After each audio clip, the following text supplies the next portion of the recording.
উরু বাজাবো এইভাবে,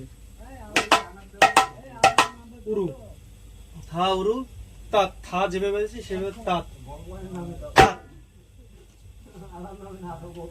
তাত তা তা উরু।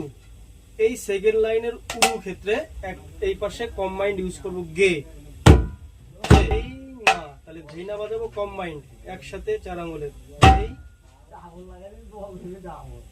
এই না, এই পাশে না এর সময় কোনো আওয়াজ হবে না।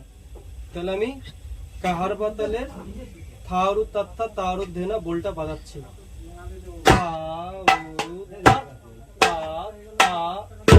এই সেকেন্ড লাইনে কম্বাইন্ড ইউজ করছি, এটা এই পাশে দেখো উরু।